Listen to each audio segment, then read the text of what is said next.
So we can get started. My name is Limor Peer.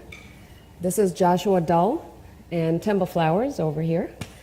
And we will be co-presenting today. I'm going to kick us off, and then Joshua will take over, and Themba's here for the more in-depth, hard questions.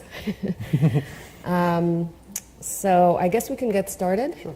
I'll do the first half. Joshua will take on the second half. First question I just have in general is how many of you are, I'm assuming this is going to be easy, but how many of you are familiar with Drupal backend? Okay. And how many of you are here for the data publishing, data access piece of things? Okay. So we're going to talk about both basically today. We'll show you a little bit about the back end of Drupal and how we set everything up, and then we're going to talk about our new software that we developed, and we're going to talk about integration of that new software with Drupal and YaleSites. So this is something we're very excited. We've been working on this for quite a while. So we'll start off by talking a little bit about the Institution for Social and Policy Studies at Yale. I'll give you a quick tour of our website, which is a YaleSite Drupal website.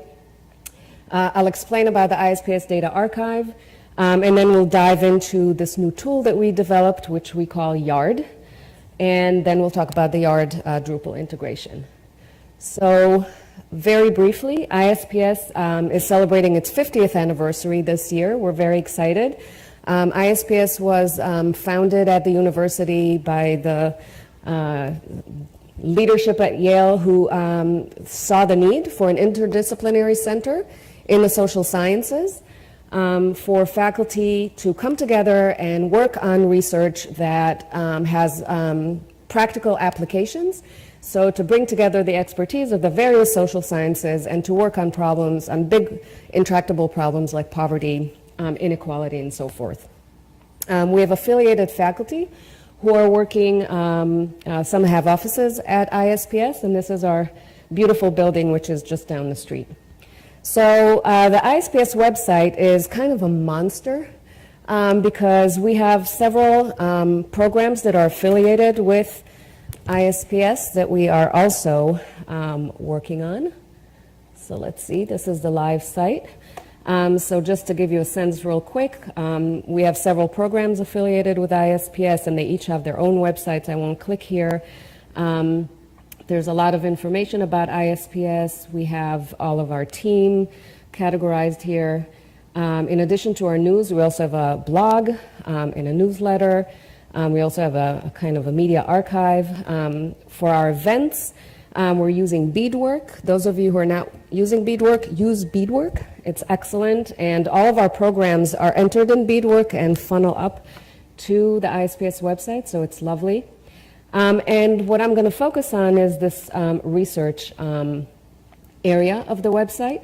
I wanted to show you that we have developed what we're calling the knowledge base. And these are databases that we maintain in Drupal for publications, projects, and data. So if you look at publications, for example, it's a database of all of our faculty's publications over here. Let's move this mouse over. There's 20 a page, and there's a lot of them, so we won't have to go through all of them. But basically here we give some metadata about the publication, and then typically because of copyright, in this case we have actual PDF, but a lot of the times we just send you back to the journal. But that is publications.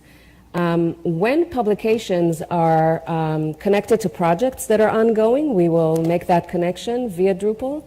And so here we have a list of various projects that are hopefully culminating in publications, and you can kind of track them and see what the initial hypotheses were and what the research methods were and get a little more details that way. What I'll focus on is the data piece, which links to both publications and projects, and this is again a database that we're hosting in Drupal with a lot of information on what we're calling the data. When we talk about the ISPS Data Archive, this is what we're talking about from the discovery side or the accessibility side. This is how a user, any user, will find and access data in the ISPS Data Archive through the ISPS website. That's our only window into the archive right now. So what does that look like? We have a bunch of information about terms of use of the data, and we have metadata about the study. Here's that link to the publication, and here are links to the actual files, the data files, program files, and other information. So I'll talk more about that as we go along. Let's see.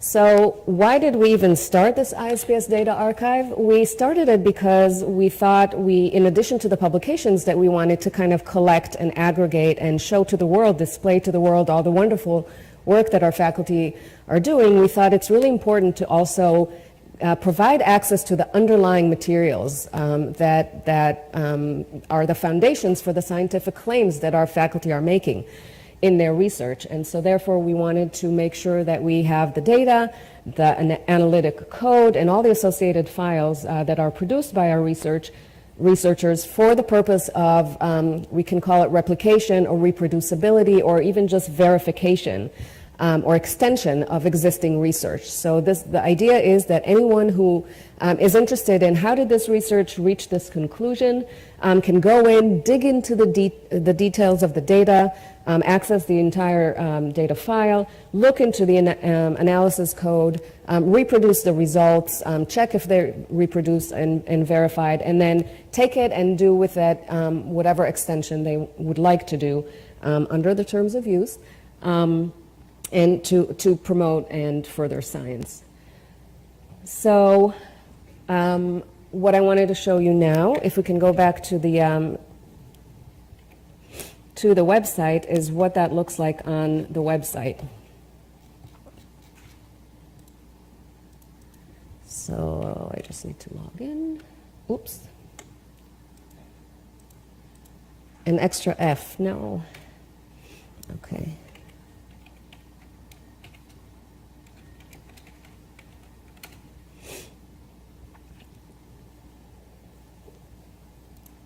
Okay. What does a data node look like? So I mentioned that we have publications, projects, and data. These are particular nodes that we created in Drupal where we enter this information. And this will be relevant when we start talking about the integration, when Joshua talks about the integration.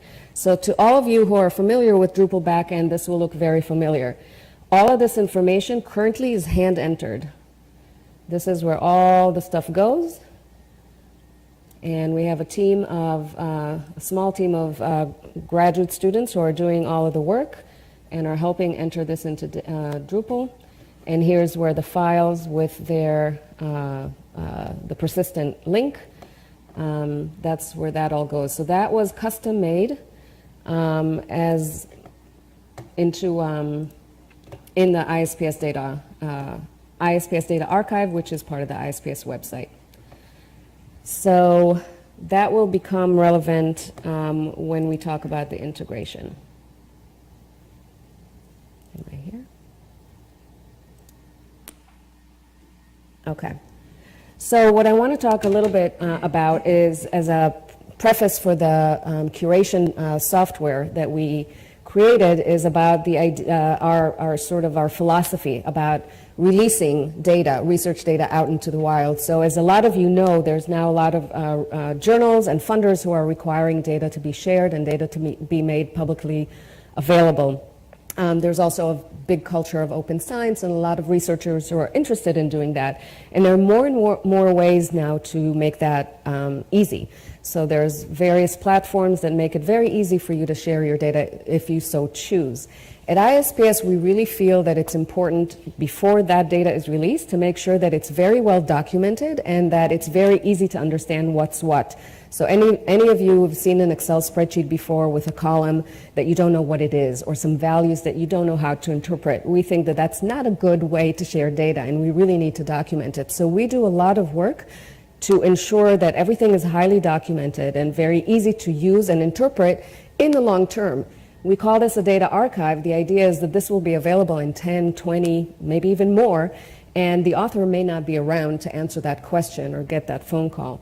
And we want things to be there and speak for themselves. In addition, because we're also providing the analysis code, we want to make sure that works.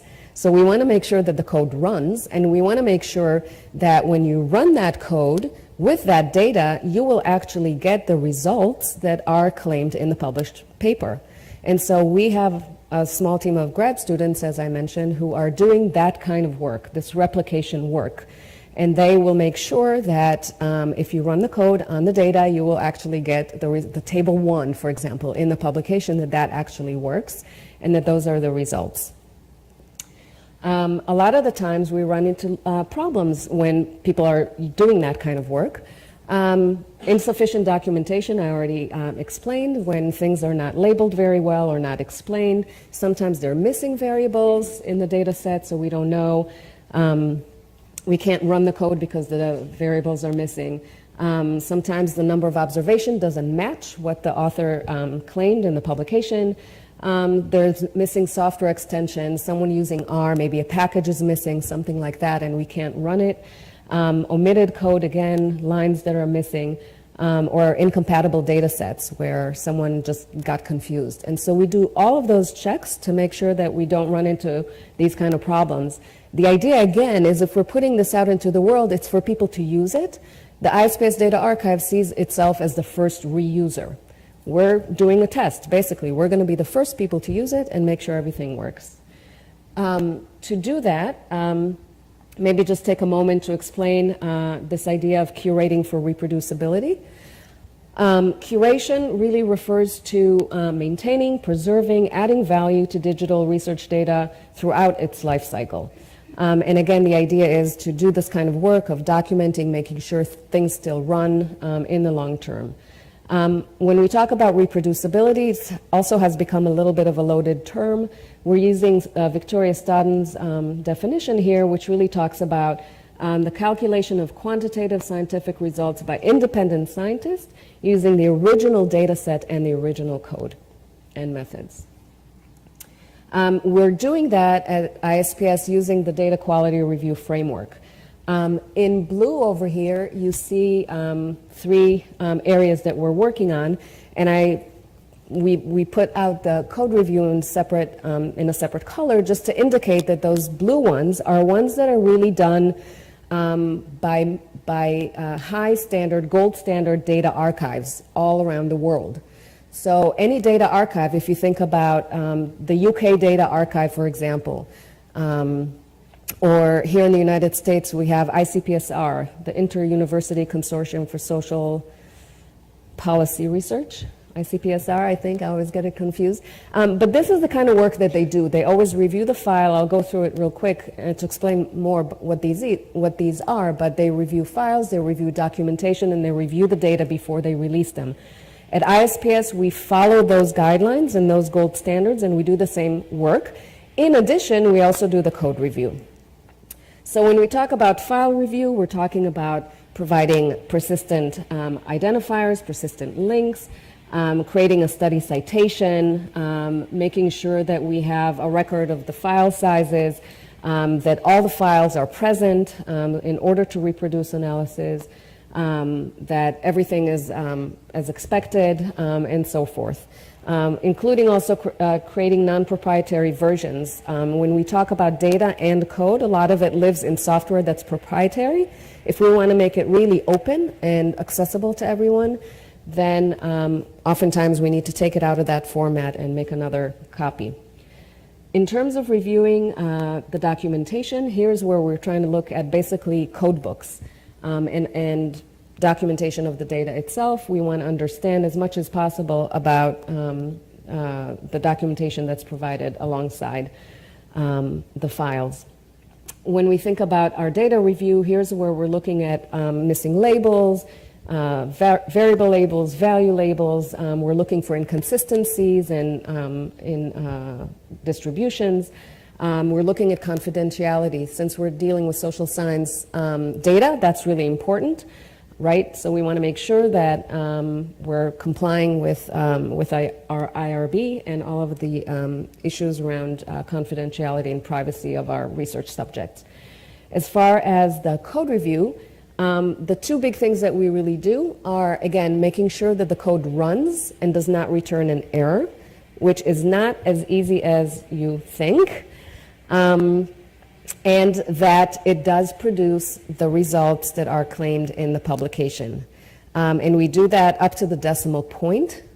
So I can tell you from our experience that we've come across, most of the problems we come across are the code not running properly for the various reasons that I alluded to before. And so we really urge our researchers to comment to the code, to explain what it is, and to make sure that all of the things are included in the code that are needed. When we reproduce the results, we sometimes get small discrepancies, and oftentimes we communicate with our researchers to explain why that is. Sometimes, and oftentimes, it's a matter of version. It's a software version problem. But we, just speaking from experience, never had a situation where we could not see where they got these results at all. It's always a matter of small discrepancies.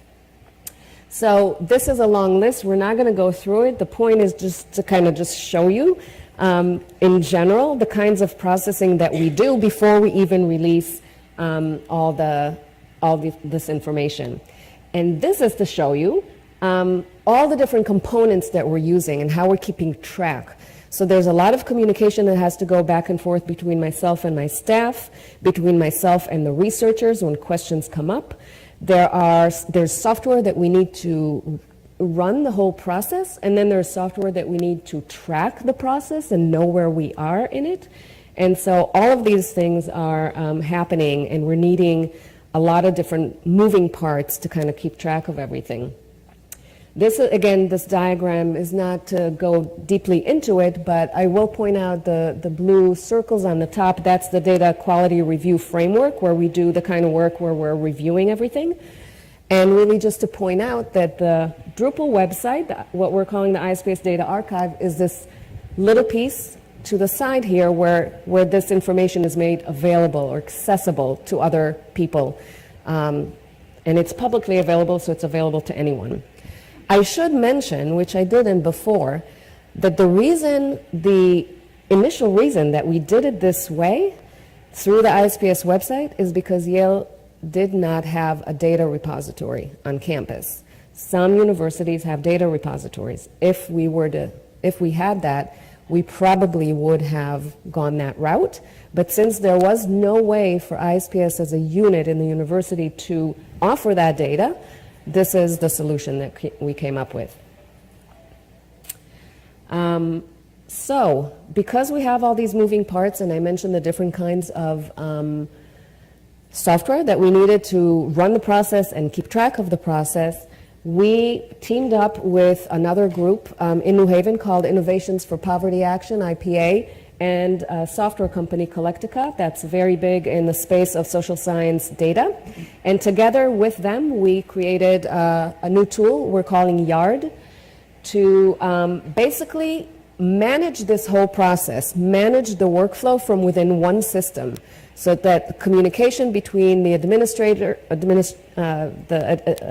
software administrator and the staff is tracked and happens in the same place where the files are deposited by researchers, that all of these review and curation steps are all happening within the same system and are tracked and prepared for publication to be sent out to wherever it's predefined.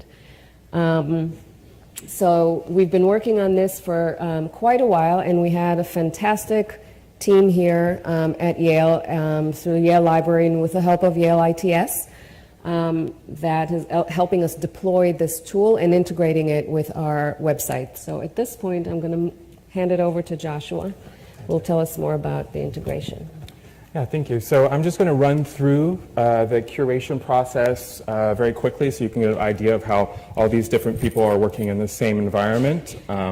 and then I'll talk about how we went from the Yale application into Drupal. So this is just the general, what you see when you come to the website, when you log in. Right now it's sort of open for people to create accounts and to log in, and depending on what your role is in the application, you sort of see different screens once you log in. So there's three main roles using this application. The first one is the depositor, which potentially could be any user, any person.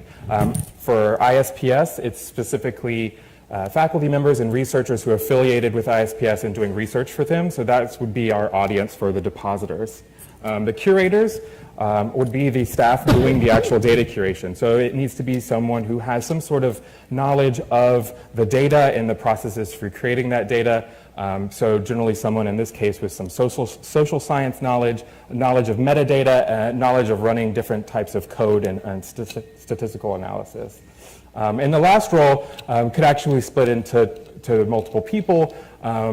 Just depending on what the structure of your organization is. There's an admin role, which sort of oversees the actual application website, assigns permissions to people, and has different sort of levels of more on the administrative side. And there's also the approver, which is the person who kind of, after everything gets curated, gives a final check and says, okay, everything looks good, we can now publish this and actually make it available online. So everything almost gets double checked. It gets checked by the curator, and then one more time, a brief check by the approver before it gets released publicly.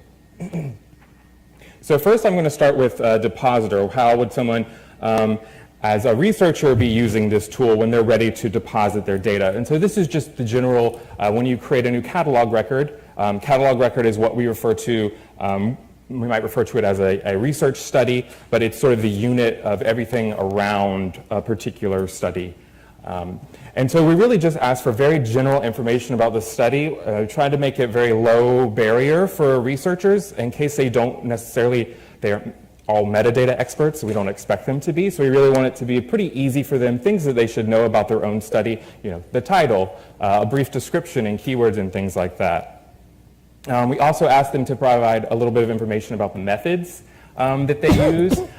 These would be things about the study time period, how they collected the data, sample size. Again, not all these fields were required for the depositors because the curator is going to go through these and sort of double check them anyway. We really just want to get as much from the depositor as possible without asking them to do the actual curation or do too much of the heavy lifting. Then there's the next step is to actually submit the data files. We have it set up so you can add files individually, or you can drag and drop multiple files at a time. Based on what the file extension are, the software will make certain assumptions about what's in the file. It knows, example, that top one is a .do file, which is a program file for Stata, and the one below it is a DTA file, and so those are data files. So based on those file extensions, it's able to sort of assign some of the metadata automatically that right now someone would have to do manually to say like, okay, this is a data file versus some sort of metadata. So it's able to do that. And then if you notice next to this file, this column of status, you can see this, they all say accepted and they all have different amounts of checkboxes. So there's lots of different curation tasks depending on the type of file. So based on that assumption that this is making of like, is this a program file or a data file, there's going to be different amounts of review steps that have to happen for each file. So you can see how if you're tracking this in a spreadsheet and through emails, it can very easily get confused with like who's doing what at what stage of this process are you at. But this system kind of tracks everything together and it tracks the work of multiple people. So finally, before anyone can deposit, we have a terms of agreement, terms of use for submission. So this is standard for all the ISPS data that gets deposited, so the person will actually have to agree with that before their data is deposited. So up until this point, the depositor can sort of take their time with it. They can, upload some files, come back 6 months later, maybe they've got some more files or they've improved some things, so they can go back and upload it. Once they're like, okay, my study is done, I'm ready for publication and for submission, that's when they would go to this screen and submit it for curation. After it kind of goes into the next step, the curation step, it's really out of the depositor's hands.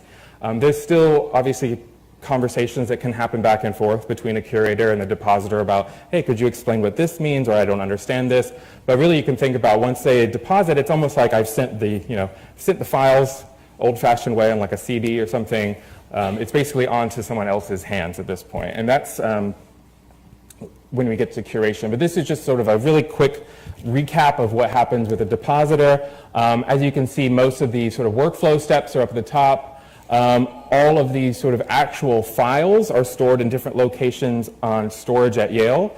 So we have really the depositor, when he or she deposits their files, it goes into an ingest folder. And they're only really working with files in that ingest folder. Once they submit it to curation, those files get copied into a processing folder, and they also get bagged and put in a zipped up sort of archive folder. That way, no matter what happens in the processing portion of this, we have an original sort of archived copy of what the depositor sent us. So we can always refer back to the original work. So that keeps safe in like a separate directory. And then the other thing I want to point out is that the actual metadata about these files and the study itself are kept in a SQL database, which is called a Collectica repository. And it's based on DDI, which is a social science metadata standard. So all the metadata that appears on the web application is being drawn from this database. And so we'll come back to where that fits in with the curation and the Drupal integration.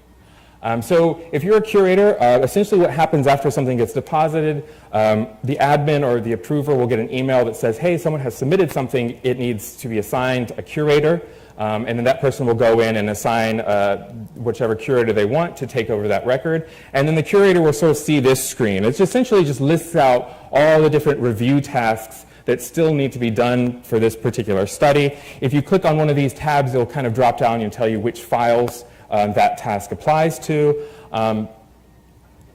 And just an example of what some of these views might look like. One of the sort of tasks is to check that all the variables have actual labels that describe what they are so that they're human readable and understandable. So this is sort of what the variable view looks like for the curators. You can actually click on each variable, get some very quick sort of descriptive statistics about that variable. So it's really easy to check these things. You don't have to spin up Stata and load it in and do anything like that to get these quick things that you just want to check and make sure, like, okay, this makes sense. This fits with what the researcher is describing, and just easily go through each of these things and be able to notice where there might be errors or where things need to be filled out. And then after curation, the final sort of process for the curator is to then submit it for publication. If they obviously try to submit it and they haven't finished all the tasks, obviously this person has a lot left to do. It kind of gives you a list of here's all the things that you haven't done yet. If you click on any of these, it will go directly to that piece of the curation step for you to complete. Just so you know that everything kind of has to be finished before you even can submit it for publication. So once you've completed all these tasks and you've submitted it, the approver or the admin will get a sort of email that says, like, something has been submitted for approval, you need to sort of check it out and approve it. And so then the admin and the approver can go through and actually look, and this is sort of the interesting part that really makes what we're doing more transparent and easy to sort of track, is the system actually tracks everything that's happened to a study. So the approver can quickly go through and say, like, okay, I can tell who did what, when they did it, exactly which changes they might have made to the data. Curators can leave notes for the approver to say, like, well, I did this because of this, to explain anything, and all this is kept within the system so that we can always go back and refer to it even years later to say, like, oh, who did that? Like, why has this change happened? And we can go back and look at the history. So the approver would go through, decide whether something was, all right, this is great, this meets our standards, we're ready to publish it, which means it will then become publicly available, or the other option is, this still needs some work, I don't think all of this is correct, in which case you can sort of reject the publication and it would go back to the curation stage for more work. And this is, again, just a quick summary of what I've just been talking about. You can see here on this processing folder, this is sort of where the curator works on their data. So I mentioned the depositor puts things in an ingest folder, and those get copied over to this processing folder. So the curator sort of has a separate directory that it's working with the data on. So everything is a little bit separate so that we don't nothing accidentally can get overwritten, or we can always go back to the original versions of things.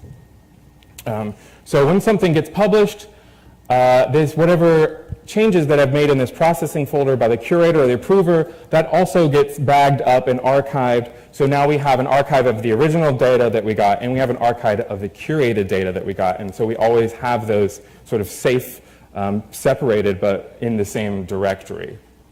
And the important thing to really note here is, again, all the metadata is stored in this SQL Collectica repository. And so not only is it feeding what shows up on the Yard web application, but it's now also feeding into an XML feed. And so this is how we've been able to integrate it into Drupal, by having this sort of public XML feed and that gets displayed anytime something is published. So even though this database has all the studies published, not potentially some can't be public or they're embargoed for a certain amount of time, the only ones that will show up in this XML feed are the ones that have gone through the full process and been published and marked as this is public, like this is something available for the public. Even at the file level, we might have certain files we don't want available to the public, but we want the study in general to be. So the only metadata that shows up in this feed are things that are explicitly marked as this is public.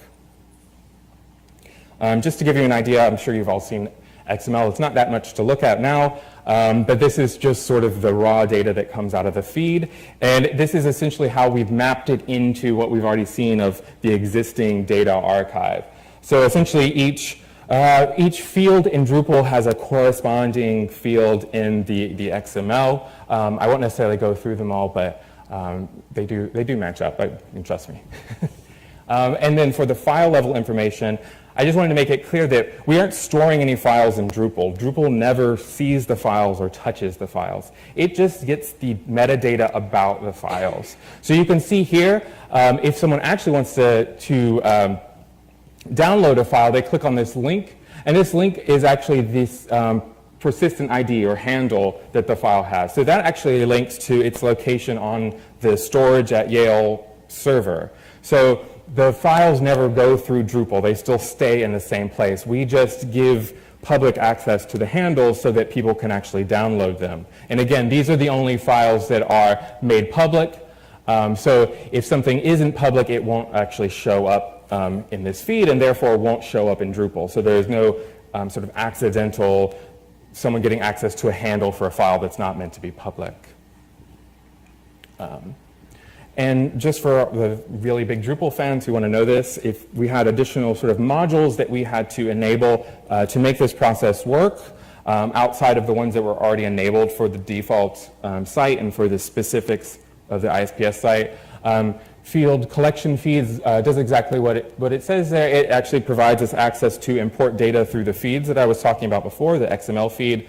We have two different types of validation that we've enabled. This basically allows us to not duplicate studies, so it allows us to assign a unique ID to a particular study and file names, so that each time that Drupal checks the feed, it doesn't say, oh, I'm just going to keep uploading these things over and over again. This actually gives us a process to say, okay, validate whether this object already exists in our Drupal instance or not before you sort of import it in. And this last one is path auto, and that actually just allows the feeds to create the URL aliases that we have because they follow a certain standard. And without it, the feed mechanism isn't sort of allowed to do those on its own. I'm not the heaviest Drupal user, so I haven't really used these outside of this project, but I'm sure Franz or someone would love to talk to you more about that if you have questions about how these can be used and how you can get them possibly for your own Drupal instance if you think that's useful. So we actually have 5 feeds. The first one, curation data, is the sort of top-level study information. The curation data files are the metadata about each file. And then the last 3, these are actually made because in the existing Drupal instance, keywords, locations, and the research design are terms that are available for filters. So if you go to a study and you want to see all the ones that have a location of the United States, you can click on the United States and you'll see sort of the list of all the studies that have that as a location. So these essentially are just term lists. This is basically an aggregate of all the keywords for all the studies that have been published, all the locations for all the studies that have been published. And that sort of builds a list so that Drupal can use those as filters.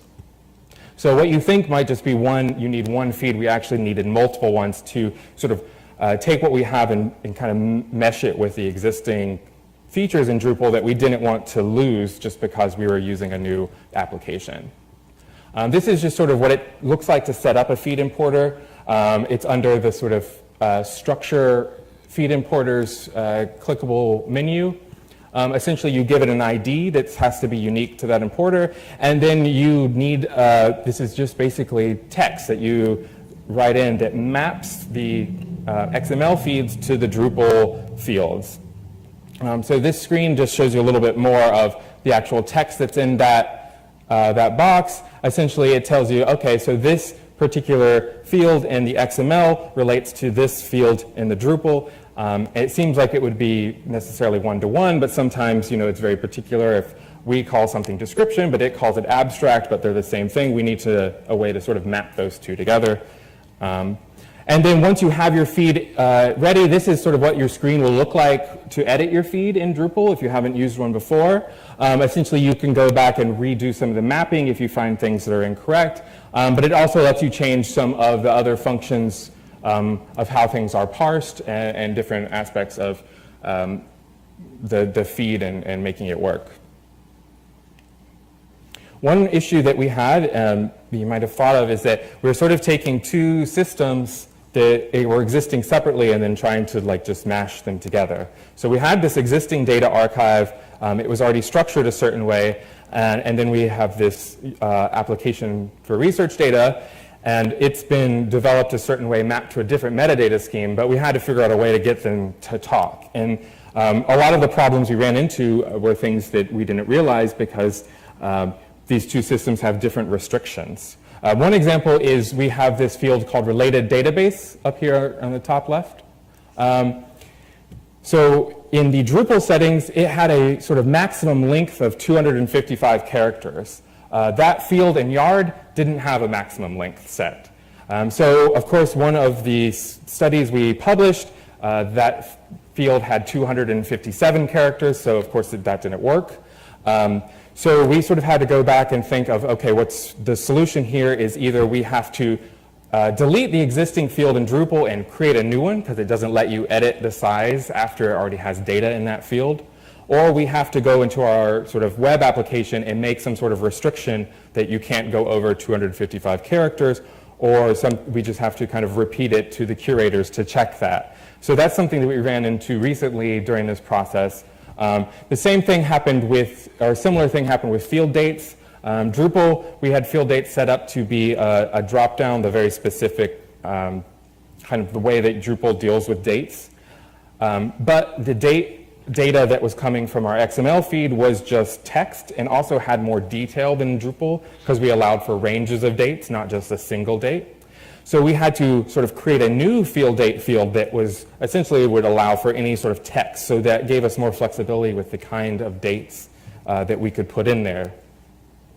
If we were using dates in Drupal as a filter or something that we relied on that very specific sort of ISO date structure, that might have been an issue, but since date was just appearing as a plain text field anyway, we didn't lose anything by sort of changing that on the back end. And again, all this is stored in our repository and in our metadata, so if people want the very specific structured dates, that information exists. So that was some of our mapping issues. And then the last thing I just wanted to mention about this was that we have scheduled these to happen every day. So this is in your sort of a field importers mapping. You can set how often you want these things to be run. We have it set every day. I believe it runs like sometime around 4 a.m. Essentially, Drupal will check the XML feeds. It will see, is there anything in here that I don't have set up in mind, and then if there are things in the feed that don't appear in Drupal, it will sort of add them or overwrite them new information on the Drupal side. You can also do these manually if this is something that doesn't have to happen that often. You can also just run manual imports whenever you need to. So if we really want to quickly push something out and don't want to wait till tomorrow, we can also do a manual import. So yeah, that's sort of the end of my piece of the talk. We've sort of included our contact information, and of course we sort of wanted to acknowledge IPA, Innovations for Poverty Action, for supporting this project, Collectica, who were the folks who built the web application and really have the sort of DBI knowledge that helped us do a lot of the mapping, the Data Lifecycle Research and Consultation, Yale University Library, and then, of course, YaleSites, who helped us so much, especially on the Drupal part. We probably talk to them, once a day, if not once a week, asking them questions about things, and so we couldn't have done it without them. So thank you, and I think we have time for questions as well.